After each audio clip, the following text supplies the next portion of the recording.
Hello student, this is Pankaj Ziman, faculty member of SBS Law College, Shri Ganganagar. We are studying land laws of the Rajasthan and next question is explain the constitution and jurisdiction of the rent tribunal under the Rajasthan Rent Control Act 2001.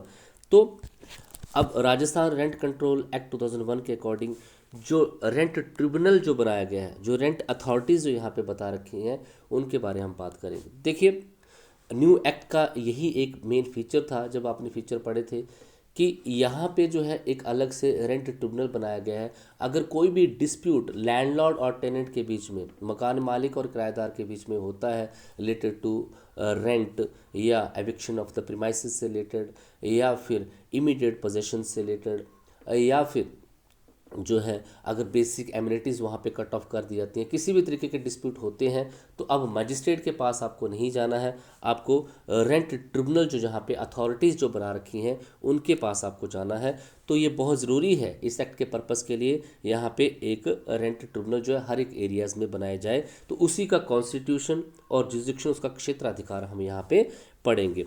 For the quick disposal of the case related to the tenancies, किराएदारी से related जो भी मामले बनते हैं उनको जल्दी से निपटाने के लिए provision has been made under Rajasthan rent control act 2001 for the constitution rent tribunal. तो राजस्थान रेंट कंट्रोल एक्ट के अंडर जल्दी से जल्दी ऐसे मामलों को निपटाने के लिए जो है प्रोविज़न जो है किए गए हैं, और रेंट ट्रिब्यूनल की कॉन्स्टिट्यूशन स्थापना यहाँ पे की गई है। Under the old act no such provision was existed with the result that the disposal of the case was unduly delayed. पुराने एक्ट के अंडर इस तरह के कोई भी प्राधिकरण यहाँ पे ट्रिब्यूनल नहीं होते थे, जिसकी वजह से बहुत डिले वहाँ पे हो जाता था इन केसेस की सुनवाई के लिए। To avoid delay and dispose of the cases quickly, तो जो है डिले को रोकने के लिए, जो देरी होती है उसको कम करने के लिए, और ऐसे रेंट से रिलेटेड, किराएदारी से, टेनेंसी से रिलेटेड जो भी केसेस बनते हैं उनको जल्दी जो है डिस्पोज ऑफ करने के लिए एक रेंट ट्रिब्यूनल की कॉन्स्टिट्यूशन वहाँ पे की गई है। तो चलिए, सबसे पहले जो है रेंट ट्रिब्यूनल का कॉन्स्टिट्यूशन क्या है, कॉम्पोजिशन क्या है, किस तरीके से इसकी जो इस्टेब्लिशमेंट की गई है, उसको सबसे पहले हम यहाँ पे डिस्कस करेंगे। तो सेक्शन जो आपके पास जो राजस्थान रेंट कंट्रोल 2001 है, इसके अंडर जो है रेंट ट्रिब्यूनल बनाए गए हैं ताकि quick disposal of the cases हो सके और डिले को अवॉइड यहाँ पे किया जा सके। अब कॉन्स्टिट्यूशन क्या है यहाँ पे देख लेते हैं। Under section 13 of the act provision has been made for the constitution of rent control rent tribunal. तो इस एक्ट का जो सेक्शन 13 है, इसके अंडर जो है इसकी जो है कॉन्स्टिट्यूशन के लिए प्रोविजन कर रखे हैं। क्या है?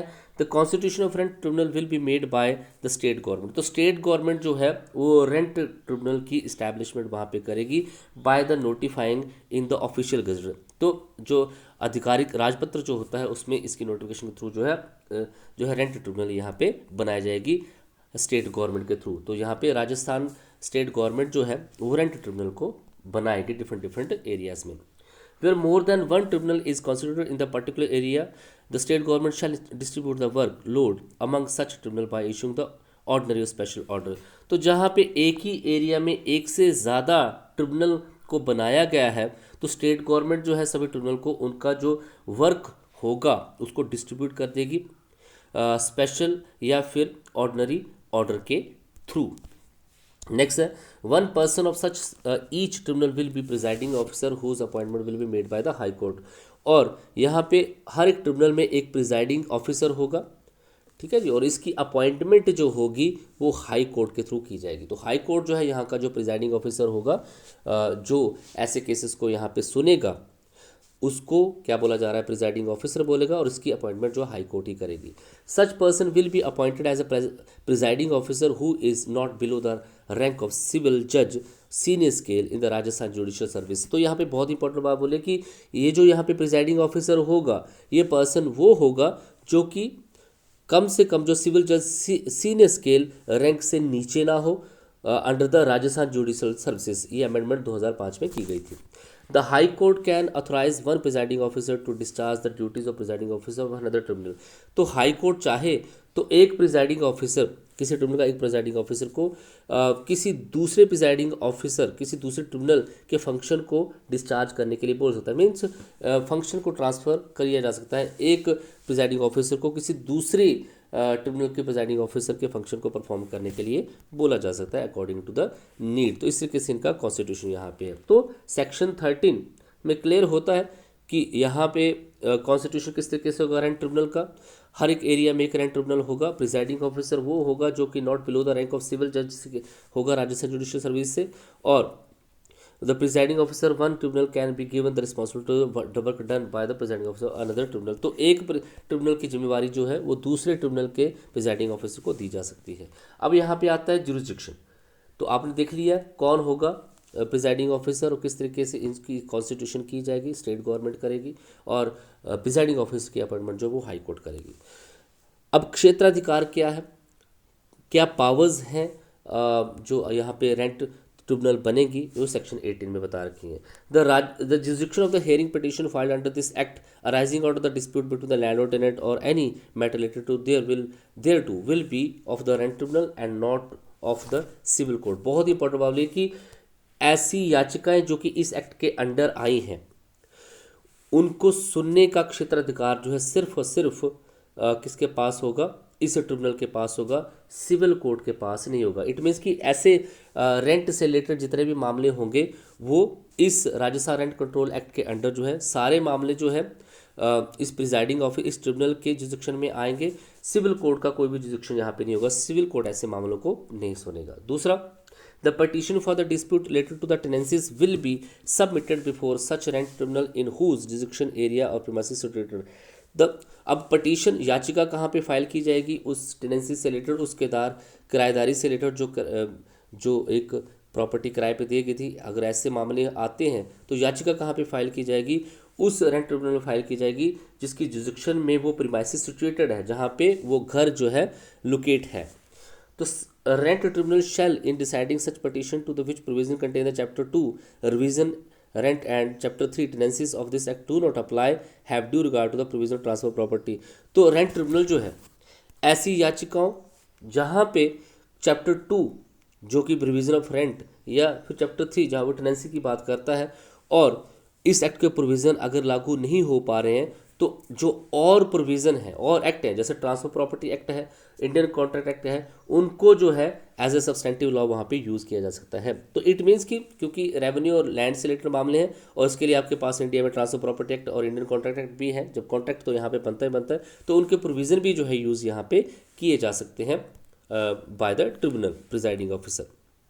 नेक्स्ट है anything contained in this act relating to a dispute between the landlord tenant and petition related thereto will not be considered by the tribunal in which the provision of government quarters eviction of unauthorized person act 1964 and Rajasthan premises acquisition eviction ordinance 1949 apply। तो यहाँ पे ये बता रखा है कि इस act के अंडर जो डिस्प्यूट लैंडलॉर्ड टेनेंट के बीच में है उसकी याचिका यहाँ पे दायर की गई है और ट्रिब्यूनल ऐसे मामलों को नहीं सुनेगी जो कि government quarters eviction authorise act 1964 के अंडर आते हैं और Rajasthan premises acquisition of eviction ordinance 1949 act के अंडर आते हैं। तो जो गवर्नमेंट क्वार्टर जो होते हैं और जो आपके पास राजस्थान एक्विजिशन जहाँ पे की गई है, ऐसे केसेस जो हैं वो इस एक्ट के अंडर नहीं लिए जाएंगे। मतलब ये वाले जो एक्ट होंगे इनके अंडर जो केसेस आते हैं तो इन मैटर्स को जो है ये अथॉरिटी नहीं सुनेगी, राजस्थान रेंट कंट्रोल एक्ट के दायरे में नहीं आएंगे। When the petition is filed only for the recovery of unpaid rent or outstanding rent, then in such cases the time schedule and procedure as contained in section 14 will be applicable with necessary amendment। तो अगर यहाँ पे याचिका जो है सिर्फ और सिर्फ जो रेंट पे नहीं किया गया है उसको लेने के लिए और जो आउटस्टैंडिंग रेंट हो गया है उसको वापस लेने के लिए किया गया है तो सेक्शन 14 में जो प्रोसीजर बता रखा है उसको यहाँ पे यूज़ करेंगे। When the petition is filed related to the such permission and tenancy in which provision of chapter 2 and 3 are not applicable। यहाँ पे मान लीजिए कि किसी प्रीमाइसेस से रिलेटेड पटिशन यहाँ पे फाइल की गई है और चैप्टर 2 और चैप्टर 3 के प्रोविजन यहाँ पे एप्लीकेबल नहीं है तो उस कंडीशन में in such cases the time schedule procedure mentioned under section 15 of the act will be apply. तो ऐसे केसेस में जहाँ पे चैप्टर 2 और चैप्टर 3 के प्रोविज़न जो है एप्लीबल नहीं हो रहे हैं तो वहाँ पे प्रोसीजर जो है सेक्शन 15 का अडॉप्ट यहाँ पे किया जाएगा। तो ये सारे प्रोविज़न यहाँ पे बता रखे हैं। आगे आपके पास पार्श्वनाथ जैन मंदिर ट्रस्ट वर्सेस अवतार सिंह का केस है। It has been propounded by the Rajasthan High Court that the authority of disposal of the dispute between the landlord tenant is entirely of the rent tribunal and not the civil court। तो इस case में clear कर दिया गया था कि इस act के अंडर जो भी डिस्प्यूट आते हैं उनका डिस्पोजल जो किया जाएगा, मतलब उनका निवारण जो किया जाएगा, वो जो आएगा लैंडलॉर्ड टेनेंट के बीच में जो भी डिस्प्यूट होते हैं उनका निवारण जो उनको डिस्पोज किया जाएगा वो रेंट ट्रिब्यूनल करेगा, ना कि सिविल कोर्ट करेगा। इट मीन सिविल कोर्ट के पास कोई भी पावर नहीं है। National textile corporation limited versus rent control appellate tribunal Jaipur A 2011 का केस है। इसमें भी सेम व्यू रखेगा कि सिविल कोर्ट के पास यहाँ पे कोई भी पावर नहीं है। यहाँ पे रेंट से रिलेटेड जितने भी मामले होंगे, एविक्शन प्रीमाइसेस से जितने मामले होंगे या इमीडिएट पोजेशन के जितने मामले होंगे, ये सारे मामले जो है रेंट कंट्रोल एक्ट 2001 के अंदर आएंगे और यही ट्रिब्यूनल जो है इनको सुनेंगे। तो ये है आपके पास राजस्थान रेंट कंट्रोल एक्ट और इसके different provision. Thank you so much.